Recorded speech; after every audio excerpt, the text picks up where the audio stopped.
Olá, sejam bem-vindos ao podcast One Health da Veterinária Atual. O meu nome é Joana Vieira, diretora editorial da revista Veterinária Atual, e neste segundo episódio vamos falar sobre Oncologia 4.0 e a introdução da inteligência artificial nos processos oncológicos veterinários.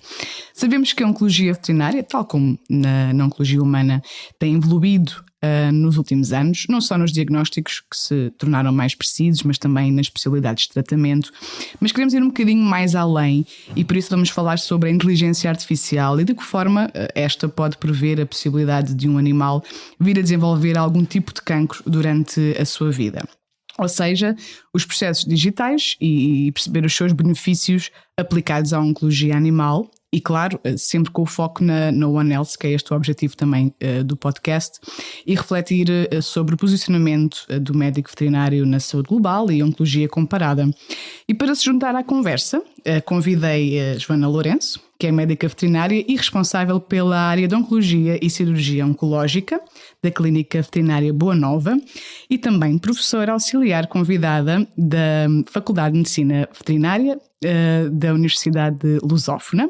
À parte disto tudo, é a pioneira e a cabeça de cartaz, como eu costumo referir, no desenvolvimento desta machine learning, estando a desenvolver a sua tese de doutoramento sobre esta área. Olá, Joana.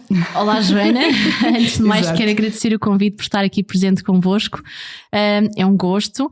É a minha primeira vez num podcast, portanto eu espero estar à altura deste desafio. Segunda, portanto. E peço desculpa de algum lapso que possa vir a ter aos colegas, mas vamos ver como é que corre. Vai tudo correr bem. Joana, estamos a falar aqui de um projeto que reconhece padrões e permite fazer previsões. Mas em que é que consiste efetivamente esta inteligência artificial ao serviço da oncologia veterinária e como é que surgiu também esta vontade de incluir o tema na sua tese de doutoramento? Fale-me um bocadinho sobre isso. Certo, Joana, se calhar o melhor é começarmos mesmo por explicar um bocadinho, assim muito resumidamente, o que é isto de inteligência artificial. É porque todos os dias nós contactamos com ela na nossa realidade, nós vamos às compras online, nós falamos nas páginas com pessoas que não conhecemos, portanto ela existe todos os dias, mas nós perguntamos, mas ok, e então na saúde como é que isto se aplica? O que é isto? Basicamente este projeto na área de inteligência artificial permite, através dos dados e das informações que eu recolho diariamente na minha prática clínica oncológica, dar previsões com base numa avaliação da informação e aprendizagem por repetição de padrões. Nós na Clínica Veterinária da Boa Nova, onde eu faço parte do corpo clínico, não é? Nós estamos a aplicar um CRM Salesforce, que é o número 1 em todo o mundo. Desde 2018, estamos a ter ótimos resultados, muito confiáveis desde o ano 2020. Foi um investimento superior a €500 mil, mas rentável, muito rentável nos dias de hoje. E portanto tem sido uma surpresa com ótimo retorno e agora as nossas expectativas a nível de previsões também têm sido um desafio. O meu doutoramento surge numa forma de melhorar o trabalho já produzido, testado e posto em prática, não é? Como esta tecnologia necessita de um estudo, de uma melhoria constante, a revisão e a otimização destes processos que eu implementei são uma necessidade diária que eu tenho que fazer. Portanto, daí eu podia dizer que tenho aqui 3, 4 doutoramentos pela frente. Para fazer, exatamente. Exato. Mas como é que atua na prática? Como é que isto se processa? Olha, às vezes pode ser um bocadinho difícil de explicar, então eu vou tentar dizer-vos ou explicar-vos de uma maneira que seja fácil de entender. Eu coloco uma questão que quero ver respondida, não é? Uhum. Eu depois vou-vos passar a dar exemplos, ou pelo menos um exemplo para tentarmos perceber. De seguida, eu faço a atribuição de valores preditivos a variáveis que são utilizadas em diferentes algoritmos e ensino a máquina a prever resultados com margens de erro. E depois também podemos falar um bocadinho à frente com as margens de erro que eu tenho. Ou seja, imaginem que eu desejo saber se um animal pode vir a desenvolver um tumor gastrointestinal na admissão que eu tenho na minha clínica em consulta. Então, se é um tumor gastrointestinal, por exemplo, eu vou escolher a variável vômitos, diarreia e vou-lhe atribuir valores numéricos, não é? Por exemplo, numéricos ou de outro tipo de linguagem, o sim ou o não, não é? Posso atribuir, por exemplo, vômito com sangue 1, diarreias com sangue 2, portanto, eu vou atribuindo a essas variáveis valores. E depois vou avaliar a persistência destes sinais. Isto é um novo conceito que não tem sido falado. aqui eu começo a ver que é a persistência de sinais, que mais tarde também posso explicar, e depois coloco-os em algoritmos, não é? Algoritmos que existem de vários tipos, são basicamente árvores de decisão, e então farão com que seja possível a previsão, que nos vai dizer se é previsível ou não que esse tumor venha a ocorrer nesse animal. É um bocadinho nesse sentido. E falou-me da eficácia e da margem de erro que atualmente, portanto, segundo aquilo que a Joana me tinha referido, é de 10%. Ou seja, pode falhar pode falhar em cada um em cada dos 10 pacientes, dos animais. Mas há espaço para reduzir este erro? Como é que... Quais são os objetivos daqui para a frente? Nós começámos a fazer os nossos estudos e percebemos efetivamente que temos aqui uma margem de erro. Temos uma eficácia na ordem dos 90% e uma margem de erro de 10%. Isto quer dizer o quê? Eu posso tentar dar-vos um exemplo muito banal, não é? Nós conhecemos os carros da Tesla, os carros automáticos, não é? Em que se tivéssemos uma percentagem de erro de 10%, queria dizer que 1 em cada 10 carros, não é? Poderiam sofrer um acidente e aí uma pessoa podia morrer. Portanto, existe aqui uma gravidade num erro de 10%, que nos pode dizer, só 10%, mas um 10% em saúde é bastante grave ainda. Isto quer dizer que eu posso ter 1 em cada 10 animais um falso positivo ou um falso negativo, e nesse sentido, um paciente que não é oncológico pode passar a ser e ser tratado como tal e acabar por morrer, ou vice-versa, não ser diagnosticado como tal e acabar por morrer na mesma. Portanto, o que nós aqui tentamos fazer e o nosso objetivo é que o erro passe para os 0,5 até 2023 e aqui queremos um erro de 0,1 nos próximos 10 anos, a correr muito bem. Portanto, o que nós sabemos é que hoje em dia, mesmo em medicina humana, e as taxas de erro ainda são, ou seja, a máquina muitas vezes não trabalha sozinha, trabalha sempre com o acompanhamento de um profissional. E nesse sentido, nós próprios já estamos a tentar diminuir erros que ainda são muito comuns. A decisão humana aqui ainda tem um grande impacto. É muito importante, não é? E isso eu gostava de reforçar. Que o pensamento médico acaba por se sobrepor ao pensamento informático, não é? Uma vez que os algoritmos têm de ser otimizados em função da complexidade e da necessidade médica, ou seja, a máquina é muito boa naquilo que faz, porque ela funciona como um cérebro humano, como as conexões do cérebro humano, funciona em camadas, de forma hierarquizada, vai permitir chegar muitas vezes onde o cérebro humano não chega, mas nós precisamos saber exatamente aquilo que queremos delas. Se nós não inserirmos o que queremos saber exatamente, não vamos ter respostas fiáveis. Portanto, aqui o humano continua a ser uma peça fundamental mesmo na utilização da inteligência artificial. Para treinar a máquina, neste caso, não é? Exatamente. E fala-me agora em relação, mais especificamente, na forma como estes passos estão a refletir na sua tese de doutoramento, portanto, os desenvolvimentos deste projeto. E o objetivo é reduzir esta percentagem e calculo que isto também esteja a ser contemplado nesta sua investigação, que acaba por ser também uma ferramenta decisiva na análise e mesmo para arranjar aqui estratégias de uma melhoria. Em que fase é que se encontra a sua investigação, a sua tese? Ok, Joana, olha, neste momento eu ainda me encontro na fase de admissão e na revisão dos casos que eu já processei, não é? Em que eu já tenho as margens de erro, como já referimos atrás, e também sei a minha eficácia. Portanto, eu permito-me definir a partir daqui o que é que eu vou querer saber para a frente ou o que é que não é tão interessante para mim saber ou aquilo que eu vou ter mais dificuldade em saber, não é? Portanto, eu espero que estes resultados possam ser utilizados na clínica diária do oncologista e que isso seja uma vantagem não só para os nossos animais, como para a comunidade científica e como para a medicina humana, está bem? Portanto, que eu espero que também seja aqui uma realidade a médio prazo. Claro, e é precisamente sobre essa ligação também com a medicina humana que vamos querer explorar nesta conversa. Lá está, sempre com o ângulo no conceito de uma só saúde, como referi no início, mas também notou aí a questão do aspecto mais importante desta conversa, que será replicar estes processos nos CAMV e nos processos oncológicos veterinários na prática clínica diária, digamos assim, com melhores resultados para a saúde animal. Neste momento está a ser estudado na Clínica Veterinária Boa Nova, como referiu, da qual faz parte do corpo clínico. Que impacto terão estes processos, esta inteligência artificial no dia-a-dia da prática clínica? Olha, com o CRM que eu utilizo na clínica e com a inteligência artificial, eu consigo identificar quantos animais eu tenho em cada fase do processo oncológico e consigo fazer o seguimento detalhado de cada um em cada fase, seja na fase de diagnóstico, tratamento, e consigo com isso também diminuir os tempos ao diagnóstico e ao tratamento. Aumentando a eficácia deste processo, vou aumentar também a sobrevida. Portanto, é isso que eu tento fazer. Eu quero ter estas previsões exatamente para aumentar a taxa de sucesso em todas as fases, acelerar os processos, eficácias superiores. Portanto, isto resume-se a quê? Animais tratados, custos inferiores e meios menos invasivos, não é? Exatamente. E isto será possível no futuro. Seria o cenário ideal, não é? Calculo eu. Mas replicar estes processos nos outros campos. Sim, tudo é possível. Eu acredito que nós há 10 anos atrás não acreditávamos ser possível, ou há 8 anos atrás, agora é tudo possível. Portanto, eu acho que sim.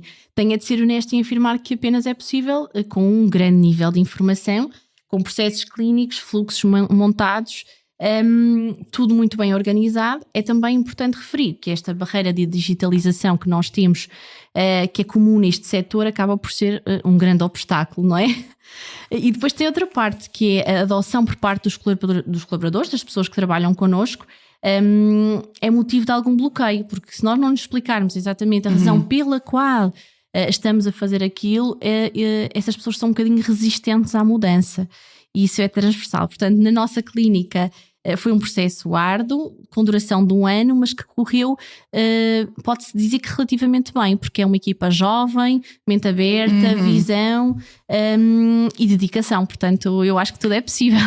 Mas considera que o desafio está ligado precisamente com uma possível falta de abertura por parte da classe, portanto, e também no facto de ser um processo mais moroso, ou seja, os resultados demoram a chegar, não é? Nota que existe um bocadinho essa perspectiva ou essa falta de abertura por parte da classe nesse aspecto. Ou o desafio também será um bocadinho mais do ponto de vista de investimento, não é? Ok, eu acho que eles, portanto, primeiro é uma questão que depois podemos falar mais à frente. Eu acho que a classe veterinária é superada por várias coisas, e isso também faz com que depois a nossa disponibilidade mental tenha que estar virada para alguma coisa diferente, e quando realmente sentimos necessidade, dizemos ok, agora temos que olhar para aqui. E a digitalização hoje em dia em Portugal ainda é um problema em muitas clínicas, em muitos hospitais. Não só na área da saúde. Não só na área da saúde, portanto em todos, e também em medicina humana, portanto não é só em medicina veterinária que isto acontece. Parece que não, que todos temos sistemas informáticos, mas nem todos eles funcionam bem, nem todos eles nos permitem tirar essas informações. Isso realmente, a digitalização, acho que é um dos primeiros passos que nós temos que ultrapassar para depois termos mente aberta para fazer o resto. Claro que os custos iniciais acabam por ser dispendiosos, não é? Mas são fazíveis, ok? Se nós conseguimos, temos hospitais muito maiores que de certeza também o conseguem, temos outras clínicas com muitos inputs, portanto eu acho que toda a gente consegue, até porque apesar de serem inicialmente dispendiosos, as eficácias dos resultados a médio e longo prazo são gigantes, não é? E o que hoje vamos gastar, vamos rentabilizar daqui a 4, 5 anos. Portanto, eu acho que tudo é feito. Então acha que há um caminho claro que sim, relativamente curto para chegar lá. Sim, eu acho que sim. Havendo vontade, eu acho que vai ser curto. Muito bem. E na sua perspectiva, de que forma é que este projeto, esta machine learning, poderá vir a revolucionar a medicina veterinária?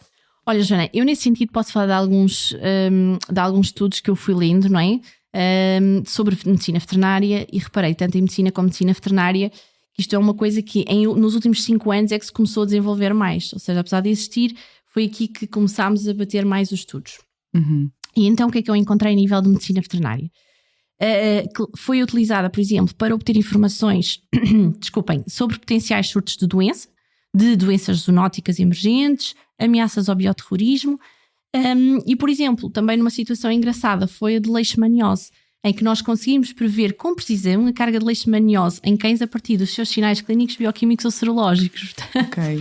Aqui conseguirmos prever isso antes do animal desenvolver sintomatologia, tiraríamos aqui algum peso das costas. Claro que sim. Outras aplicações, se eu vos puder dizer, têm a ver também no auxílio diagnóstico de hipodrenocorticismo, detecção de cardiomegálise através de raio-x torácico, ou até mesmo a doença renal em gatos, que é motivo de muitos estudos em medicina veterinária. Na nossa área em específico, na área da oncologia, eu consegui ver muito poucos estudos, ou seja, eu posso dizer dos artigos que eu li, apenas 4% se referiam à parte da oncologia, da inteligência artificial aplicada à oncologia veterinária, E isso permitiu um desafio, não é? Portanto, no que é que se referia exatamente? Alcançar a detecção de tumores antes do próprio olho humano conseguir fazer isso, de distinção desses tumores muito detalhadamente, de tratamentos específicos para cada doente, através das previsões que já falei anteriormente, monitorizações de pacientes, envios de alertas, também no uso de robôs, não é? Por exemplo, pensamos na inteligência artificial, automaticamente na nossa cabeça vem o robô. Claro, Nem sempre o robô, mas acaba por vir. O robô muito conhecido, imagem que ocorre, que é o Da Vinci, que já é utilizado nas salas de medicina humana. Não em eu penso que não em Portugal, posso estar aqui a cometer um erro, mas pelo menos noutros países, como Brasil e Estados Unidos, ele já tem sido utilizado, ou seja, permite com que as cirurgias sejam feitas à distância, com uma taxa de erro mínimo, não é? Portanto, aqui também é uma evolução. Tudo está a um passo de nós. Sim, sem dúvida. E de facto a transversalidade que existe e a forma como pode impactar noutras patologias também é claro, muito, claro que de sim. facto é muito bom, não é? E falando agora sobre, referiste também a questão da aplicação da inteligência artificial na medicina humana, que já ocorre e já vamos ver um bocadinho mais à frente de que forma, mas mais especificamente na perspectiva também aqui da oncologia comparada. Sabemos e temos vindo a falar de forma recorrente também na veterinária atual que os animais de companhia vivem cada vez mais próximos dos humanos e por isso também estão ligados aos mesmos fatores de risco. E a VetOncoNet, aquela rede de Veterinary Oncology Network, que foi criada há cerca de 2 anos, e o ano passado a veterinária atual inclusivamente apresentou os dados do primeiro registro oncológico animal. Estes dados também, calculo eu, que acabem por auxiliar o veterinário também a ter um panorama mais próximo da realidade portuguesa. Mas, claro que o médico veterinário tem um papel fundamental na oncologia animal, é o principal ator, digamos assim, mas também pode ter aqui um papel relevante para a saúde humana e que temos vindo a discutir frequentemente. Neste campo, como se posiciona, como é que acha que se posiciona ou como se deve posicionar o médico veterinário na saúde global, do ponto de vista mais especificamente dos processos oncológicos? O que é que me diz em relação a isto? Certo, olha, eu espero que até agora me estejam a ouvir, não é? Não sei se já se deixaram dormir. Não me parece. Mas eu vou continuar aqui a explicação. Isto é só para ver se estavam atentos e se eu me estava a sair bem na rádio. Olha, respondendo à tua questão, desde sempre que os animais são experiência para humanos e estudos humanos permitem adaptações veterinárias. Portanto, isso sabemos desde já que o médico veterinário é um agente de saúde pública na prevenção de doenças zoonóticas, entre outras, não é? Muitas outras que nós temos no nosso dia-a-dia. No que se refere a esta parte oncológica, nós sabemos que as mesmas causas podem provocar tumores em ambas as espécies, tanto nas pessoas quanto nos animais. E essas nossas previsões podem ser úteis tanto nos animais quanto na extrapolação para os humanos. Portanto, neste momento, na medicina veterinária, eu acho que em Portugal têm registros de qualidade que nos permitam fazer estas previsões, daí ser importante rever estes conceitos e pô-los em fluxos que nos façam com que depois possam ser criados padrões, e esses benefícios vão fazer também servir de experiência tanto na área da avaliação de risco oncológico como respostas a terapias e previsões de diagnóstico. Baseiam-se, eu acho, nestes 3 pilares. Então, juntas, a saúde humana e animal podem aqui otimizar a prevenção e o diagnóstico precoce na oncologia e também nesta possibilidade de prever com precisão o desenvolvimento futuro do cancro. Como é que está esta questão aqui da previsibilidade na humana? Tens assim alguma noção sobre isto? Ok, do que é feito na medicina humana? Sim, também li algumas coisas sobre isso, não é?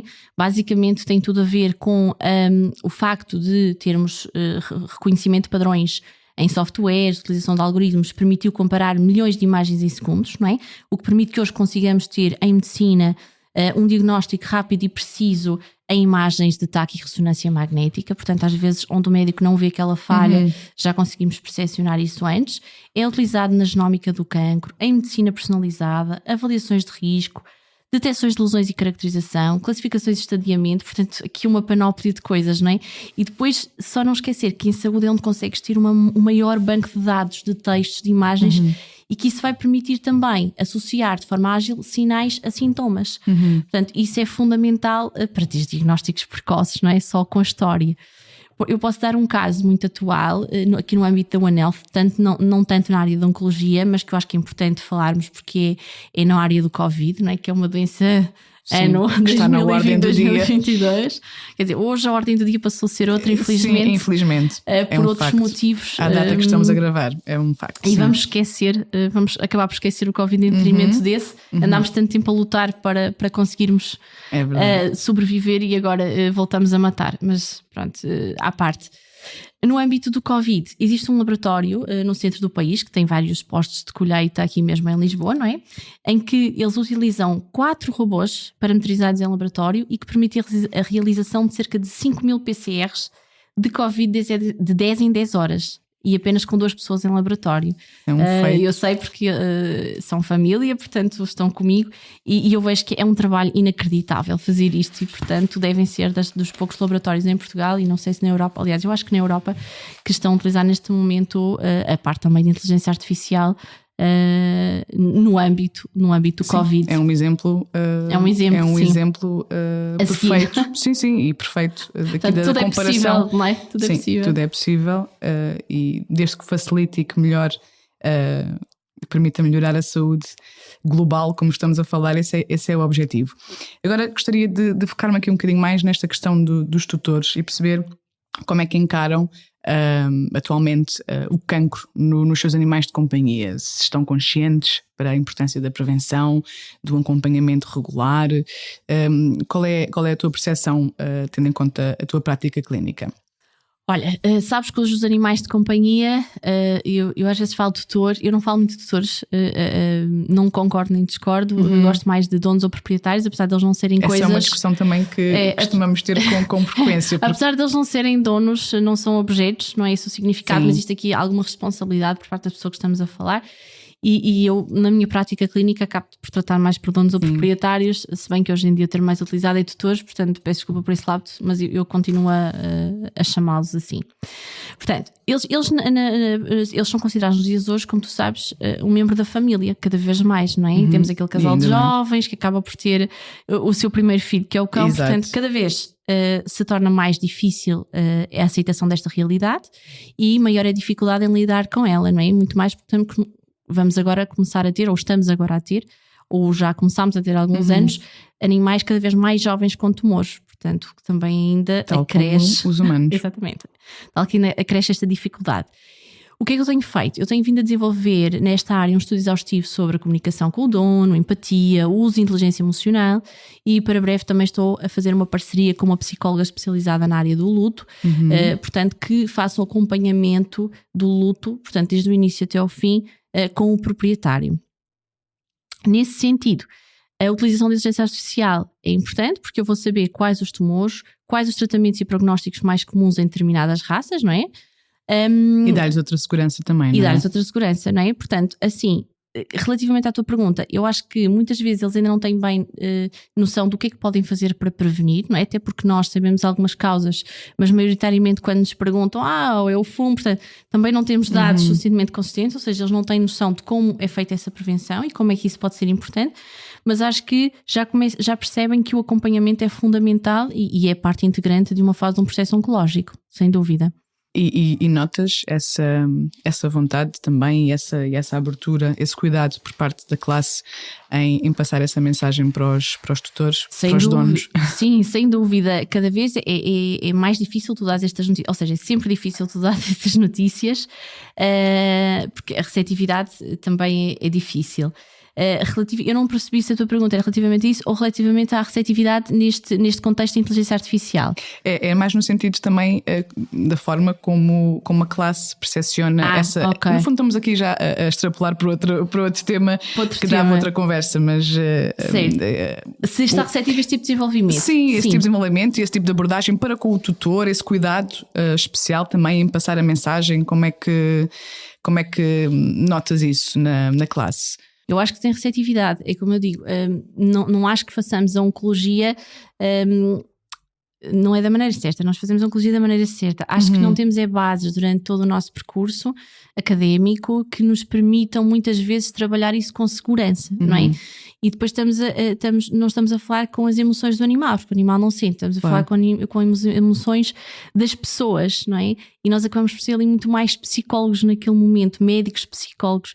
E hoje em dia, se não tivermos estes conceitos básicos de empatia, de saber exatamente quais as palavras que utilizar naquele momento, acabamos por perder, não é? Porque no fundo o destino do animal pode vir a ser o pior, mas a maneira como nós tratamos todo o processo, não é? Da maneira como eu trato, não é? Que é desde a fase da primeira consulta, ao diagnóstico, ao tratamento e ao próprio seguimento, não é? Depois havendo uma exclusão por morte ou não, eu acho que é um passo interessante. Se estamos nesse caminho, estamos.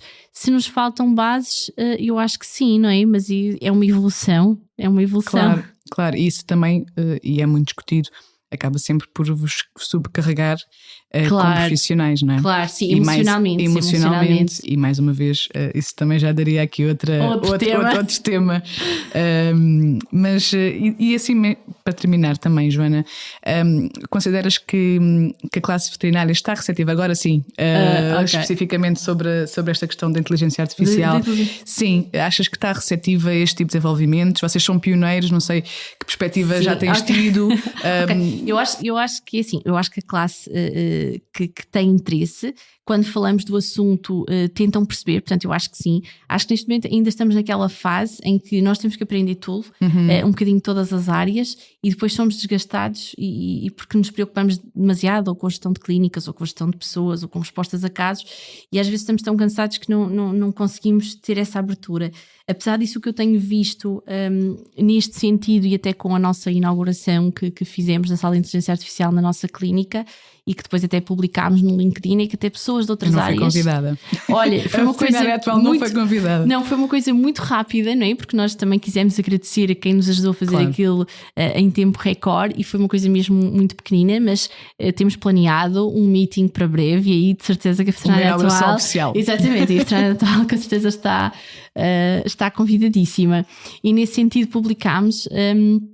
e pessoas de outras áreas vieram falar connosco, né, e mandar mensagens, até mesmo da área de veterinária, e dizer, olha, isto é extremamente importante, eu tento alertar o meu filho que até está em veterinária nesta situação, daqui a uns tempos vamos ter um cartão de cidadão no nosso smartphone. Ou seja, eu acho que estamos todos muito virados para isso, só que não conseguimos perceber como fazer isso, como chegar até lá e onde é que isso pode ser aplicado. E eu espero, nesse sentido, ter dado aqui uma ajuda, não é? Sim. Ainda pode ser um conceito difícil ou não perceber tão bem, não é? Porque eu sei que é difícil perceber ao início, e eu tentei não entrar aqui pelas palavras machine learning, deep learning, como é que funciona, porque eu acho que iria complicar, e tentei explicar ao máximo de uma forma simplificada como é que isto pode ser uma realidade e como é que pode ser vantajoso na nossa área. Sim, acho que deu para perceber. Mas acho que temos aqui um percurso longo para fazer, e eu acho que o interesse dos colegas está a aumentar, porque realmente é bastante vantajoso, e vamos ter que trabalhar com estas tecnologias. O futuro é a tecnologia da saúde. Sem dúvida, e por isso também convidamos precisamente para servir como um exemplo, mais uma vez, de boas práticas veterinárias, e perceber também o que é que anda a ser feito neste campo. Terminamos assim este segundo episódio do podcast One Health da Veterinária Atual. Obrigada, Joana. Adorei a experiência. Vamos ver como é que corre no final, quando ouvir. Vai correr bem, de certeza. Mas, a sério, eu agradeço-te pelos detalhes e por teres trazido este tema à conversa, que mais uma vez mostra o que de melhor anda a ser feito na medicina veterinária, e esse também é o nosso papel, a evolução digital e tecnológica ao serviço da saúde, e colocando sempre o profissional de veterinária no centro do debate, servindo também de exemplo, como referi, para a saúde humana e a saúde no seu todo. E agradeço também a todos os que nos acompanharam desse lado. Esperamos por si no próximo episódio, que ficará disponível no início do mês de abril. Temos aqui a periodicidade mensal. Até lá, acompanhe a Veterinária Atual através do site, das redes sociais e da revista em papel. Podem seguir o podcast da plataforma que vos for mais conveniente, no Spotify, Google Podcasts ou Apple Podcasts, e ainda no nosso site. Muito obrigada e até ao próximo episódio. Obrigada, até uma próxima. Joana, obrigada.